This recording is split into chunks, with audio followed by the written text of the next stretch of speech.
ಸಂಗ್ರಹಾಲಯ ಮಾಡಿದ್ದಾರೆ. ಇಂಗ್ಲೆಂಡಲ್ಲಿ ಕಲ್ತಂಥ ರೂಮನ್ನು ಇವತ್ತು ಒಂದು ಸ್ಮಾರಕ ಕಟ್ಟಡ ಮಾಡಿದ್ದಾರೆ. ಅವರ ಅಂತ್ಯಕ್ರಿಯೆ ಆಗುವಂಥ ಸ್ನಾನವನ್ನು ಇವತ್ತು ಸ್ಮಾರಕ ಭವನ ಯಾರಾದರೂ ಮಾಡಿದರೆ ಅದು ಬಾಬಾ ಸಾಹೇಬ್ ಅಂಬೇಡ್ಕರ್ ಅವ್ರದ್ದು, ಸನ್ಮಾನ್ಯ ನರೇಂದ್ರ ಮೋದಿಯವರು.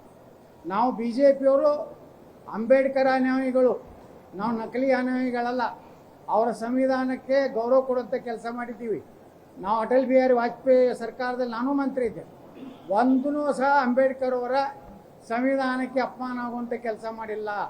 ನರೇಂದ್ರ ಮೋದಿಯವರು 11 ವರ್ಷ ಆಯ್ತು ಪ್ರಧಾನಮಂತ್ರಿಯಾಗಿ, ಒಂದೂ ಸಹ ಅಂಬೇಡ್ಕರ್ ಅವರ ಸಂವಿಧಾನವನ್ನು ಕಣ್ಣಿಗೆ ಹಚ್ಚಿಕೊಂಡು ಯಾವ ರೀತಿ ಭಗವದ್ಗೀತೆಯನ್ನು ನಾವು ಕಣ್ಣಿಗೆ ಹಚ್ಚಿಕೊಂಡು ಓದ್ತೀವೋ ಅದೇ ಮಾದರಿಯಲ್ಲಿ ನಮ್ಮ ಪ್ರಧಾನಮಂತ್ರಿಗಳು ಇವತ್ತು ಸಂವಿಧಾನಕ್ಕೆ ಗೌರವ ಕೊಟ್ಟಿದ್ದೀವಿ.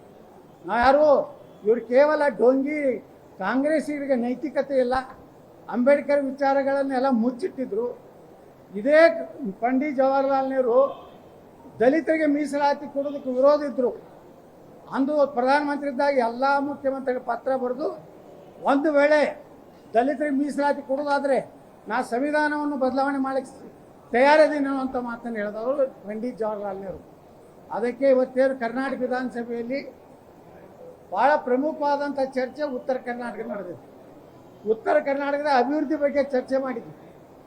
ಆ ಒಂದು ಉತ್ತರ ಕರ್ನಾಟಕದ ಈ ಬೆಳಗಾವಿಯಲ್ಲಿ ಉತ್ತರ ಕೊಡಲಿಕ್ಕೆ ನೈತಿಕತೆ ಇಲ್ಲದಂಥ ಸಿದ್ದರಾಮಯ್ಯ ಸರ್ಕಾರ ಇವತ್ತು ಕೇವಲ ಗೊಂದಲವನ್ನು ಸೃಷ್ಟಿ ಮಾಡಿ ಬಾಣಂತಿಯರ ಸಾವಿರ್ಬೋದು, ನಮ್ಮ ವಕಫದ ವಿಚಾರದಲ್ಲಿ ಅವರು ನಿನ್ನೆ ನಡ್ಕೊಂಡಂಥ ರೀತಿ ಇರ್ಬೋದು. ಅಂದರೆ ಇದೊಂದು ಸಂಪೂರ್ಣವಾಗಿ ಹಿಂದೂ ವಿರೋಧಿ ನೀತಿ, ದಲಿತ ವಿರೋಧಿ ನೀತಿ, ವಾಲ್ಮೀಕಿ ಹಗರಣವನ್ನು ಮುಚ್ಚಾಕುವಂಥದ್ದು, ದಲಿತರ ಏನವ್ರಿಗೆ SCP TSP 24,000 ಕೋಟಿ ರೂಪಾಯಿ ಡೈವರ್ಟ್ ಮಾಡಿದ್ವಿ, ಎಲ್ಲ ಬಣ್ಣ ಬಯಲಾಗ್ತದೆ ಅಂತೇಳಿ ಈ ರೀತಿ ಬಾಬಾ ಸಾಹೇಬ್ರ ಒಂದು ಫೋಟೋ ಇಟ್ಕೊಂಡು ಸದನವನ್ನು ಇವತ್ತು ತಪ್ಪು ಹಾದಿಗೆ ಎಳೀತಾ ಇದ್ದಾರೆ. ಇದನ್ನು ನಾವು ತೀವ್ರವಾಗಿ ಖಂಡಿಸುತ್ತೇವೆ. ಅಮಿತ್ ಶಾ ಅವರ ಹೇಳಿಕೆಯನ್ನು ಖಂಡ ತುಂಡವಾಗಿ ಬರೆದ್ರೆ ನಾವೇನು ಮಾಡೋಣ?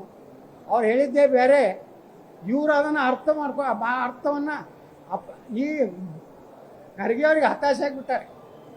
ಖರ್ಗೆ ಅವ್ರಿಗೆ ಏನಾಗಿಬಿಟ್ಟಿದೆ, 10-12 ವರ್ಷದಿಂದ ಅಧಿಕಾರದಿಂದ ದೂರ ಉಳಿದಾರೆ. ಇನ್ನೊಂದು 5 ವರ್ಷ ಅಧಿಕಾರದಿಂದ ಹೋದರೆ ಕಾಂಗ್ರೆಸ್ ಸಂಪೂರ್ಣ ನಾಶ ಆಗ್ತಿತ್ತು ಭಯದಿಂದ. ಈ ರೀತಿ ಅಮಿತ್ ಶಾ ಅವ್ರು ಹಂಗೆ ಹೇಳಿಕ್ಕೆ ಸಾಧ್ಯನೇ ಇಲ್ಲ. ಅಮಿತ್ ಶಾ ಒಬ್ಬ ಪ್ರಬುದ್ಧ ರಾಜಕಾರಣಿ, ಅವರೇನು ಸಣ್ಣ ವ್ಯಕ್ತಿ ಅಲ್ಲ. ನಾವು ಯಾವುದೇ ಪರಿಸ್ಥಿತಿಯಲ್ಲಿ ಅಂಬೇಡ್ಕರ್ ಅಪಮಾನ ಮಾಡುವಂಥ ಒಂದು ಸಣ್ಣ ಕೆಲಸವನ್ನು ಭಾರತೀಯ ಜನತಾ ಪಾರ್ಟಿ ಮಾಡೋದು. Thank you sir.